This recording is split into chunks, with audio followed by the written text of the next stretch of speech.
আজকের ভিডিওতে আমরা আলোচনা করব এডমন্ড ওয়ার্কের লেখা একটি গুরুত্বপূর্ণ এবং অনেক পপুলার স্পিচ, যেটাকে বলা হয় স্পিচ অন ইস্ট ইন্ডিয়া বিল। সেইটার একটা গুরুত্বপূর্ণ প্রশ্ন নিয়ে, যে ভারত সম্পর্কে ওয়ার্কের দৃষ্টিভঙ্গি কেমন ছিল, অথবা Burke's view on India in speech on the East India Bill. তো চলো ছোট্ট করে একটু আলোচনা করা যাক এর সম্পর্কে। এডমন্ড ওয়ার্ক এর speech on the East India bill British সংসদের ইতিহাসে অন্যতম শক্তিশালী একটা বক্তৃতা। তিনি ছিলেন একজন পার্লামেন্টের সদস্য, তিনি এই বক্তৃতাটা দিয়েছিলেন। আমরা জানবো কি ছিল বক্তৃতায়। ওয়ার্ক ইস্ট ইন্ডিয়া কোম্পানির ক্ষমতায় অপব্যবহারের কঠোর সমালোচনা করেন। প্রথমে আসা যাক ইস্ট ইন্ডিয়া কোম্পানির দুর্নীতি বিষয়ে। 1600 সালে ইস্ট ইন্ডিয়া কোম্পানিকে ভারতে ব্যবসা করার অনুমতি দেওয়া হয়েছিল, কিন্তু সময়ের সঙ্গে সঙ্গে এটি শুধু একটি বাণিজ্যিক প্রতিষ্ঠান না থেকে নিজেকে একটা শাসন ব্যবস্থায় পরিণত করে। প্রথম দিকে ব্রিটিশ পার্লামেন্ট এতে হস্তক্ষেপ করেনি, কিন্তু পরে বার্গ সহ অনেকে উপলব্ধি করেন যে কোম্পানিটি ক্ষমতার অপব্যবহার করছে। বার্গ যুক্তি দেন যে কোম্পানি শুধু ব্যবসা করছে না, বরং এটি দুর্নীতিগ্রস্ত রাজনৈতিক শক্তিতেও পরিণত হয়েছে।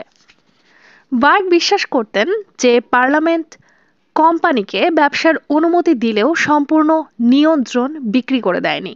তিনি সতর্ক করে বলেন, যদি পার্লামেন্ট কোম্পানির অপব্যবহার বন্ধ না করে তাহলে মানুষ ভাববে লক্ষ লক্ষ মানুষ রক্ত শুধু অর্থের বিনিময়ে বিক্রি করা হয়েছে।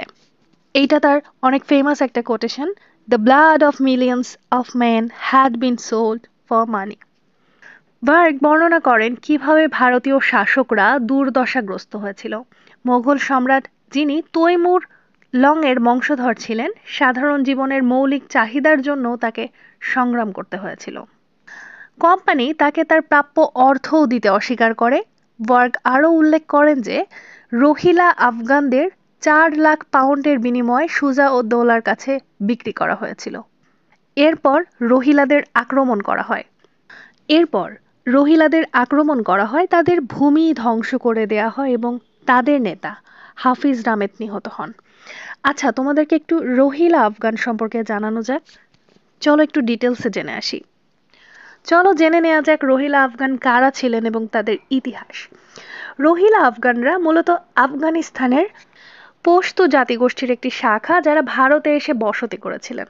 তারা 1700 ও 1800 শতকে উত্তর ভারতে, বিশেষত বর্তমান উত্তরপ্রদেশ ও বিহার অঞ্চলে শক্তিশালী হয়ে ওঠে। এই আফগানরা মুঘল শাসনের সময় ভারতে এসেছিল এবং পরে তারা উত্তর ভারতের রোহিলা খণ্ড অঞ্চল, অর্থাৎ বর্তমানে উত্তরপ্রদেশের একাংশ শাসন করত। রোহিলা আফগানরা 1700 শতকের শেষের দিকে ভারতে আসে এবং তারা মূলত মুঘল সাম্রাজ্যের সেনাবাহিনীর চাকরি করত। তারা উত্তর ভারতে একটি শক্তিশালী গোষ্ঠী হিসেবে আবির্ভূত হয়। 1739 সালে ইরানের নাদির শাহ যখন ভারত আক্রমণ করে, তখন মুঘল সাম্রাজ্য দুর্বল হয়ে পড়ে। এই সময়ে রোহিলা আফগান নেতা আলী মোহাম্মদ খান রোহিলখণ্ড অঞ্চলে একটি স্বাধীন রাজ্য প্রতিষ্ঠা করে। ব্রিটিশ ও নবাবদের সাথে এদের সংঘাত হয়। 1774 সালে রোহিলা আফগানদের বিরুদ্ধে মোগল মিত্র নবাব সুজা-উদ-দৌলা ইংরেজদের সহায়তায় যুদ্ধ ঘোষণা করেন। ব্রিটিশ কমান্ডার ওয়ারেন হেস্টিংস নবাবের সাথে মিলে রোহিলাদের আক্রমণ করেন এবং তাদের কঠোরভাবে দমন করেন। পরিণতি হয় রোহিলা আফগানদের পরাজিত করা হয় এবং তাদের নেতা হাফিজ রহমত খান নিহত হন। এরপর রোহিলা খণ্ডের ওপর নবাবের এবং পরে ব্রিটিশদের নিয়ন্ত্রণ প্রতিষ্ঠিত হয়। এডমন্ড ওয়ার্ক তার speech on the East India বিলে রোহিলা আফগানদের দুর্দশার কথা উল্লেখ করেন। তিনি দেখান কিভাবে ব্রিটিশদের সহায়তায় নবাব সুজা-উদ-দৌলা রোহিলাদের পরাজিত করে এবং তাদের ভূমি দখল করে। বার্গ এই ঘটনাকে এক নিষ্ঠুর বিশ্বাসঘাতকতা বলে অভিহিত করেন, যেখানে ব্রিটিশরা টাকা ও ক্ষমতার বিনিময়ে রোহিলাদের বিক্রি করে দেয়। এই রোহিলা আফগানরা উত্তর ভারতের এক শক্তিশালী আফগান গোষ্ঠী ছিল, যাদের ব্রিটিশদের ষড়যন্ত্র এবং নবাবদের লোভের শিকার হতে হয়েছিল। এবার ফিরে আসা যাক আমাদের মেইন টপিকে। কোম্পানি ভারতীয় শাসকদের শুধু অর্থের জন্য ব্যবহার করত। বার্ক উদাহরণ দেন কিভাবে বাংলার নবাবদের কেনাবেচা করা হয়েছে।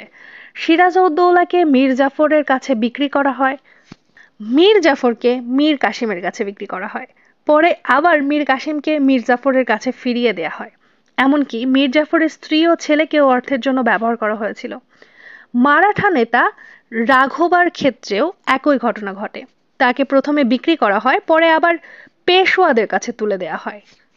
কোম্পানির প্রতারণার মাধ্যমে দুই বৃদ্ধ নারী ওয়াজিরা বেগম ও সাহেবা বেগম এর বিরুদ্ধে বিদ্রোহের অভিযোগ এনে তাদের সম্পদ লুট করে। তাদের গহনা ও মূল্যবান সম্পদ নিলামে বিক্রি করা হয়। বাংলার অনেক রানী, যেমন রাজশাহীর রানী, বর্ধমানের রানী ও আম্বুয়ার রানী কোম্পানির প্রতারণার শিকার হন। এমনকি রাজা নন্দকুমার, যিনি ওয়ারিং হেস্টিংসের দুর্নীতি প্রকাশ করেছিলেন, তাকে মিথ্যা অভিযোগে ফাঁসিয়ে দেয়া হয়। ওয়ার্কের বক্তৃতা ইস্ট ইন্ডিয়া কোম্পানির ক্ষমতার অপব্যবহারের একটি নির্মম চিত্র তুলে ধরে।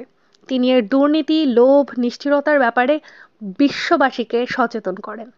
তার বক্তৃতাটি ব্রিটিশ ঔপনিবেশিক শাসনের সংস্কার এবং ভারতীয় জনগণকে অন্যায় থেকে রক্ষা করার জন্য একটি গুরুত্বপূর্ণ আহ্বান ছিল। তৃতীয় বর্ষের এক্সাম সাজেশনের পিডিএফ যদি তোমরা কিনতে চাও তাহলে যোগাযোগ করতে পারো ইনবক্সে, লিংক দেওয়া থাকবে ডেসক্রিপশনে, যেখানে ইনক্লুড থাকবে সাজেশনের উত্তর, সেই সাথে কোটেশন, খুব সহজ উত্তর দেওয়া রয়েছে, সেই সাথে থাকছে বাংলা ট্রান্সলেশন, থাকছে পার্ট বি এবং পার্ট সি এর অ্যান্সার। প্রত্যেকটা সাবজেক্ট মাত্র 45 টাকা। একসাথে নিতে গেলে 8টা কোর্সের জন্য পড়বে 360 টাকা মাত্র। কিন্তু যদি তোমরা খুচরাভাবে নিতে চাও পার কোর্স তাহলেও নিতে পারো। সেক্ষেত্রে প্রতিটা সাজেশনের দাম আসবে 50 টাকা করে। এখানে তুমি পাচ্ছ পিডিএফ সহ অ্যান্সার। তাছাড়া যদি তুমি এছাড়া প্রাইম সাজেশনে থাকছে পার্ট এর অ্যান্সারগুলো অনেক ছোট করে অ্যানালাইসিস করে অ্যান্সারগুলো করা, যেগুলো easy to remember. Part B এবং পার্ট সি এর অ্যান্সারগুলো তাই অ্যান্সারগুলো খুব বড় করা না, যতটুকু প্রয়োজন ততটুকুই দেওয়া রয়েছে। একদম সহজ ভাষায়, এর থেকে সহজ ভাষায় আর হয় না অ্যান্সারগুলো করা। সেই সাথে তোমরা নর্মাল যে সাজেশনটা পাচ্ছ আমাদের কাছ থেকে, ফ্রি সাজেশন যেটা চ্যানেলে দেওয়া আছে, সেই সাজেশনের থেকেও শর্ট করে দেওয়া রয়েছে একদম ইম্পর্টেন্টগুলো। তোমরা চাইলে এই প্রাইম সাজেশনটা কিনতে পারো। প্রত্যেকটা সাবজেক্ট পড়বে মাত্র 100 টাকা করে। আর যদি 8টা কোর্সেরই সাজেশন নিতে চাও তাহলে পড়বে 790 টাকা মাত্র। এই প্রাইম সাজেশনটা তোমরা পাচ্ছ পরীক্ষার রুটিন পাবলিশ হওয়ার পরের দিন থেকে। সাধারণত এই ছোট্ট সাজেশন থেকে তোমরা 80% কমন পাবে শিওর, কিন্তু তারপরও যদি তোমাদের 50% কমনও না আসে সেক্ষেত্রে আমরা 50% টাকা তোমাদেরকে ব্যাক করব, রিটার্ন করব। সো নিশ্চিন্তে কিনতে পারো আমাদের প্রাইম সাজেশনটা। আর যদি তোমার কাছে হিউজ টাইম থাকে এবং তুমি বেসিক বুঝে পড়তে চাও তাহলে আমাদের নর্মাল সাজেশনটা এনাফ।